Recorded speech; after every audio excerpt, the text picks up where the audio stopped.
ایک Michael Jackson تھا، دنیا کا ڈانسر تھا، اتنا بڑا ڈانسر تھا کہ اس کا دعویٰ تھا اگر میں ڈانس کروں میری مجلس میں مولوی پنڈت کیوں نہ ہو وہ بھی حرکت میں آ جائے. اس کا اتنا بڑا دعویٰ تھا. اتنا پیسہ کمایا کہ بینک والے ہاتھ جوڑ کر کے کھڑے ہو گئے اب بینک میں تمہارے پیسہ رکھنے کی جگہ نہیں ہے. اتنا پیسہ کمایا.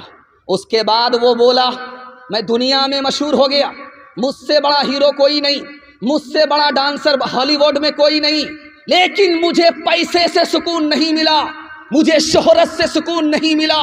سکون اس وقت ملا جب میں مسلمان ہوا، مسجد آیا، نماز پڑھی. جو سکون مجھے اس میں ملا دنیا کی کسی دولت میں نہیں. جاگ اے امتی شاہ دنیا وہ دی، جاگ اے امتی شاہ دنیا وہ دی، تیرے سونے کا وقت باقی نہیں. جاگ اے امتی شاہ دنیا وہ دی، تیرے سونے کا وقت باقی نہیں. ہوش کر کھول آنکھیں کہاں سو گیا، دیکھ دشمن زمانہ تیرا ہو گیا. بلبلیں کہہ رہی ہے یہ کیا ہو گیا، بلبلیں کہہ رہی ہے یہ کیا ہو گیا. اس چمن کا نگہباں کہاں سو گیا.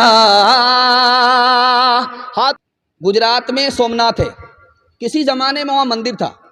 مندر ہی کے برابر میں چھوٹی سی مسجد تھی. مندر تو آباد تھا، مسجد ویران تھی، آذان بھی نہیں، نماز بھی نہیں. تو ایک غیر مسلم نیتا تھے، ان کا نام تھا مرارجی بھائی دیسائی. انہوں نے مسلمانوں سے خطاب کیا، مسلمانوں تمہاری مسجد ویران ہے، مجھے اچھا نہیں لگتا.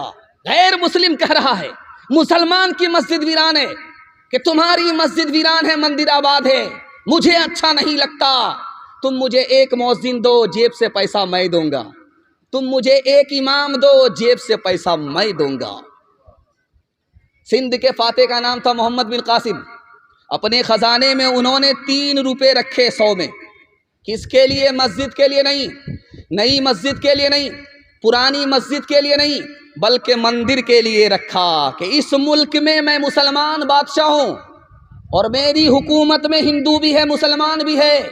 مسلمان کی تو مسجد آباد ہے، مسلمان اپنے پیسے سے بنا رہے ہیں، لیکن غیر مسلم کے پاس، غریبوں کے پاس مندر نہیں ہے. اپنے خزانے میں مسلمان بادشاہ 100 میں 3 روپے رکھتا ہے کہ ہر ہندو کو یہ آزادی ہے، مسلمان راجا کی حکومت میں وہ نیا مندر تعمیر کر سکتا ہے، پرانے مندر کی مرمت کر سکتا ہے. آج لال قلعہ جائیے آپ، ایک چھوٹی سی مسجد ہے، اس کا نام ہے موتی مسجد، آج بھی موجود ہے. 1600 عیسوی پرانی مسجد آج بھی موجود ہے. لال قلعے کے اندر وہ مسجد موجود ہے. اس مسجد میں کون نماز پڑھتے تھے؟ درویش خدا اورنگزیب بادشاہ نماز پڑھتے تھے. دعا کیجیے اللہ ان کی قبر کو نور سے بھر دے. امام صاحب مصلی پر ہیں، بادشاہ آگے کہا امام صاحب وقت ہو گیا، آپ مصلی پر بیٹھے ہو، نماز کیوں نہیں پڑھائی؟ کہا میں آپ کا انتظار کر رہا تھا، آپ بادشاہ ہو، آپ آ جاؤ، اس کے بعد میں نماز پڑھاؤں. قربان جائیے اس بادشاہ کے اوپر. اس نے کہا او امام صاحب میری مسجد سے نکل جاؤ، تو امامت کے لائق نہیں ہے. میری مسجد کا امام وہ ہے جو خدا کے لیے نماز پڑھائے، میری مسجد کا وہ امام ہرگز نہیں ہو سکتا جو بادشاہ کے لیے نماز پڑھائے. ہاتھ اٹھائیے، وعدہ کیجئے جنازے کی نماز مسجد میں، ہاتھ اٹھائیے انشاءاللہ. یہ دیکھیں، ایک تو ہم ہاف پاگل ہیں، 12 بج جانے کے بعد بیٹھے. آپ فل پاگل ہیں، کنیا کے بھی ماموں ہیں، دلہا کے بھی ماموں، دونوں طرف سے آپ کا ہاتھ اٹھ رہا ہے. لیکن میں آپ کو ٹھکانے لگا کر کے رہوں گا. 2-4 غلطی تو آپ کی معاف ہے، اگر اس سے زیادہ غلطی کی تو نماز جنازہ پڑھانے میں بھی دیر نہیں. تیسرا پیغام آپ کی خوبصورت سماعت کے حوالے آ رہا ہے، سننے کے لیے یہاں سے لے کر کے وہاں تک تیار ہیں؟ جوش کے ساتھ ہاتھ اٹھائیے انشاءاللہ. ایک بات یاد رکھیے، یہ جو بوتل آپ دیکھ رہے ہیں اس میں پانی ہے اور اس کے بغل ہی میں گلاس ہے. آپ کسی سے صرف گلاس مانگیے تو آپ کو صرف گلاس دے گا، پانی نہیں دے گا.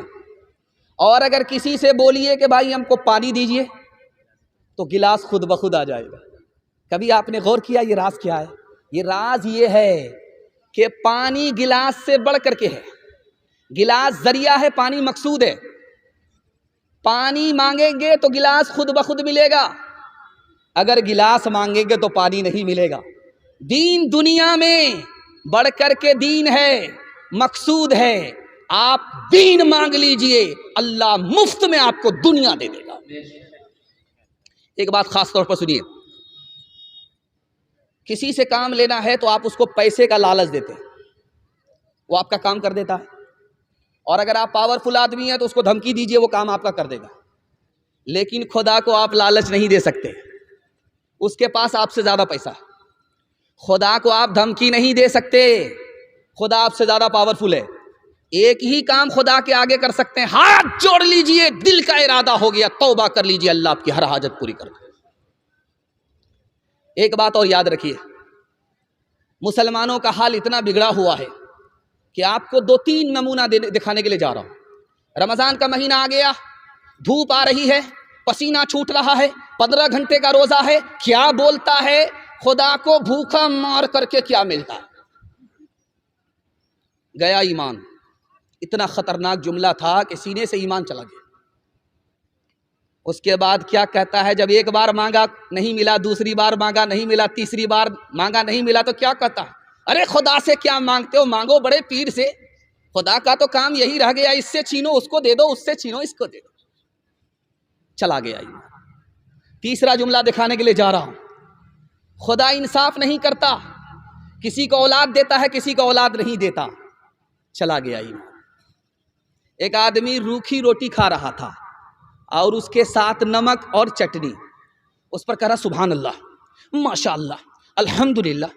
بغل کا آدمی بولا کہ مرغا کھا رہے ہو، دھڑا دھڑ سبحان اللہ بول رہے ہو، یہ روکھی روٹی میں سبحان اللہ، ماشاء اللہ، الحمدللہ، اللہ کا اتنا شکر کر رہے ہو، تم لوگ تو اللہ کی عادت خراب کر دو گے، اس لیے تو ہمیشہ اللہ تعالیٰ تم کو روکھا سوکھا کھلاتا ہے۔ ہاتھ اٹھا کر کے وعدہ کیجئے، راحت میں باپ کو، مصیبت میں خدا کو یاد رکھیں گے۔ یہ دیکھیں پھر بھی ہاتھ اٹھا رہے ہے۔ غوث و قطب سب غلام اس خدا کے، نبی یا ولی ہو اسی سے ہے لیتے ہے۔ غوث و قطب سب غلام اس خدا کے، نبی یا ولی ہو اسی سے ہے لیتے۔ جسے چاہے دے دے، جسے چاہے نہ دے، بنا دے وہ جس کا بنے گا مقدر۔ ہو اللہ اکبر، ہو اللہ اکبر، ہو اللہ اکبر، ہو اللہ اکبر۔ اسی کے ہے ہاتھوں میں حاجت روائی، اسی کے ہے بس میں یہ مشکل کشائی، اسی کو ہے حاصل یہ شان عطائی، ہوا ہے نہ ہوگا کوئی اس کا ہمسر۔ ہو اللہ اکبر، ہو اللہ اکبر، ہو اللہ اکبر، ہو اللہ اکبر۔ پیغام بڑی تیزی کے ساتھ نکل رہا ہے، اس لیے کہ آپ محبت سے سن لیں، اللہ اس محبت کو سلامت رکھے۔ چوتھا پیغام قرآن کے حوالے سے آپ کی خدمت میں آ رہا ہے، سننے کے لیے تیار ہیں؟ جوش کے ساتھ ہاتھ اٹھائیے انشاءاللہ۔ ماشاءاللہ گھبرانا نہیں ہے، دایاں بایاں ہو چلے گا، میں بھی آپ کی جگہ ہوتا، سوال ہوتا، میں بھی پھنس جاتا۔ دھیان سے ادھر سنیے، بڑا خوبصورت جلسہ ہو رہا ہے۔ میں تو آپ کو گارنٹی کے ساتھ کہہ سکتا ہوں کہ یہ جلسہ دیالپور سے، مگھیلی سے اچھا ہو رہا ہے۔ مگھیلی میں کیا ہے، تم چلو میں آ رہا ہوں تمہارے پیچھے، تم کو زیادہ دیر تک بیٹھنے نہیں دوں گا، یہ ہوسا تھا، لیکن آپ اطمینان سے بیٹھے ہیں، لوگ آپ کو اطمینان سے سنا رہے ہیں۔ اللہ اس جلسے کو قبول فرمائے، اس کی برکت سے ان جلسوں کو بھی قبول فرمائے۔ دھیان سے سنیے گا، سنانے کے لیے جا رہا ہوں۔ دنیا میں ڈائریکٹ تعلق اللہ سے ایک ہی چیز کا ہے، ڈائریکٹ تعلق دنیا میں ایک ہی چیز کا اللہ سے ڈائریکٹ تعلق ہے۔ آپ کہیں گے خانہ کعبہ، نہیں، خانہ کعبہ سے بھی بڑھ کر کے وہ چیز ہے، آج بھی موجود ہے، ہر گھر کے اندر موجود ہے، ہر مسجد کے اندر موجود ہے، ڈائریکٹ اس کا اللہ سے تعلق ہے۔ اور خانہ کعبہ سے بڑھ کر کے ہے، خانہ کعبہ ختم ہو جائے گا لیکن وہ ختم نہیں ہوا، قیامت تک ختم نہیں ہوگا۔ آپ کہیں گے وہ کون سی چیز ہے؟ وہ اللہ کا قرآن ہے۔ اللہ کا قرآن خانہ کعبہ سے بھی بڑھ کر کے ہے۔ خانہ کعبہ مخلوق ہے اور قرآن اللہ کی صفت ہے۔ جیسے اللہ باقی اسی طرح اللہ کا کلام باقی۔ ایک آدمی کی شادی ہو گئی، 1 سال ہو گیا بال بچہ نہیں، 2 سال ہو گیا بال بچہ نہیں۔ لوگوں نے کہا یار تو کیسا مرد ہے، شادی ہو گئی کیلنڈر چھپ ہی نہیں رہا ہے۔ اب بیچارہ منہ چھپا کر کے چل رہا ہے کہ کتنے کو کہاں کہاں سے جواب دوں۔ قبولیت کی گھڑی گھوم رہی تھی، ہاتھ اٹھا کر کے دعا مانگا، میرے پروردگار کتنے لوگوں سے منہ چھپاتا پھروں، بیٹا نہ دو صحیح ایک بیٹی ہی دے دو، وعدہ کرتا ہوں جب اس کی شادی ہوگی اس کو رخصت کروں گا، دنیا کی ہر دولت دے کر کے بھیجوں۔ قبولیت کی گھڑی گھوم رہی تھی، اللہ نے بیٹی دے دیا۔ جب وہ بیٹی جوان ہوئی، شادی کا وقت آیا، اس کی جیب میں پھوٹی کوڑی نہیں۔ پریشان ہوا، امام شافعی رحمۃ اللہ علیہ کے پاس آیا، حضرت غضب ہو گیا، اللہ سے وعدہ کیا تھا بیٹی کو رخصت کروں گا، دنیا کی ہر دولت دے کر کے بھیجوں گا، جیب میں پھوٹی کوڑی نہیں ہے۔ کہا رے بے وقوف، دنیا کی سب سے بڑی دولت تمہارے پاس موجود ہے۔ کہا حضور روپیہ پیسہ نہیں ہے، چاندی سونا نہیں ہے، زمین مکان نہیں ہے۔ کہا قرآن کی دولت تمہارے پاس موجود ہے، جب بیٹی رخصت ہونے لگے تو قرآن کو ساتھ میں رخصت کر دو، اللہ کا وعدہ پورا ہو جائے گا۔ قرآن کے مقابلے میں دنیا کی کوئی دولت نہیں ہو سکتی۔ بچہ پڑھ رہا تھا مکتب میں، لائٹ چلی گئی، بچہ جھول جھول کر کے پڑھ رہا ہے، استاد پنکھا جھیل رہا ہے۔ کیا مزہ آ رہا بھائی، بچہ جھول جھول کر کے پڑھ رہا ہے، اس کو مزہ آ رہا ہے، استاد کو پنکھا جھیلنے میں مزہ آ رہا ہے۔ گھوم کر کے ادھر جا رہا ہے بچہ کو پنکھا کی ہوا دیتے ہوئے، پھر ادھر آ رہا ہے، بادشاہ آیا، اس نے دیکھا واہ کیا شاندار قرآن کی تعلیم ہو رہی ہے، خوش ہوا، 10,000 سونے کے سکے اس استاد کو دے دیا۔ اس نے باب جنم میں سونے کا سکہ نہیں دیکھا تھا، 10,000 سونے کے سکوں کو کبھی نہیں دیکھا تھا۔ دیکھتے ہی کیا بولا، حضور میں نے کون سا کارنامہ کیا ہے اتنا بڑا انعام دے دیا؟ کہا نکل جاؤ میرے مدرسے سے، تم کو اس مدرسے میں پڑھانے کی ضرورت نہیں ہے۔ قرآن کے مقابلے میں تم نے 10,000 سکے کو بڑا سمجھا، تم قرآن پڑھانے کے لائق نہیں ہو۔